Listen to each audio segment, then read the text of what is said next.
ലൈംഗിക പീഡന പരാതിയിൽ പാലക്കാട് MLA രാഹുൽ മാങ്കൂട്ടത്തിനെതിരെ പോലീസ് കേസെടുത്തു. വിവാഹ വാഗ്ദാനം നൽകി പീഡിപ്പിച്ചു എന്ന കേസ്. പരാതിക്കാരിയുടെ മൊഴി രേഖപ്പെടുത്തി മുൻകൂർ ജാമ്യം തേടി രാഹുൽ. തദ്ദേശ തെരഞ്ഞെടുപ്പ് അടുത്ത സാഹചര്യത്തിൽ അച്ചടക്ക നടപടിയെടുക്കുന്നതിൽ കോൺഗ്രസ് ഹൈക്കമാൻഡ് നിലപാട് നിർണായകം. കർണാടകയിലെ രാഷ്ട്രീയ പ്രതിസന്ധി പരിഹരിക്കാൻ ചർച്ചകൾ തുടർന്ന് കോൺഗ്രസ് നേതൃത്വം. മുഖ്യമന്ത്രി സിദ്ധരാമയ്യ, ഉപമുഖ്യമന്ത്രി DK ശിവകുമാർ തുടങ്ങിയ നേതാക്കളുമായി നേതൃത്വം നേരിട്ട് ചർച്ച നടത്തും. ഉടൻ മുഖ്യമന്ത്രി സ്ഥാനത്തു നിന്ന് മാറില്ല എന്ന നിലപാടിൽ ഉറച്ച സിദ്ധരാമയ്യ. ദേശീയ നേതൃത്വത്തിന്റെ ഇടപെടലിലൂടെ ധാരണ പാലിക്കപ്പെടുമെന്ന പ്രതീക്ഷയിൽ ശിവകുമാർ പക്ഷം.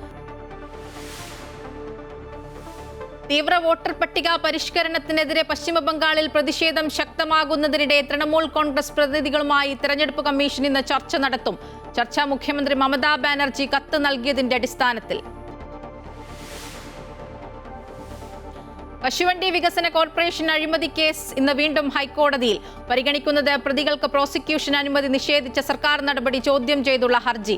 R ചന്ദ്രശേഖരനെയും KA രതീഷിനെയും പ്രോസിക്യൂട്ട് ചെയ്യാൻ തെളിവില്ലെന്നും സാമ്പത്തിക നേട്ടം ഉണ്ടാക്കിയിട്ടില്ലെന്നും ഹൈക്കോടതിയിൽ സർക്കാരിന്റെ സത്യവാങ്മൂലം. US വൈറ്റ് ഹൌസിന് സമീപത്തെ വെടിവെപ്പിൽ ഗുരുതരമായി പരിക്കേറ്റ നാഷണൽ ഗാർഡ് ഉദ്യോഗസ്ഥ മരിച്ചു.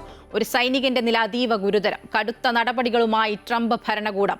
അഫ്ഗാൻ ഉൾപ്പെടെ 19 രാജ്യങ്ങളിൽ നിന്നുള്ളവർക്ക് നൽകിയ ഗ്രീൻ കാർഡുകൾ പുനഃപരിശോധിക്കും. അഫ്ഗാനിൽ നിന്നുള്ള കുടിയേറ്റ അപേക്ഷകൾ പരിഗണിക്കില്ലെന്ന് ട്രംപ്.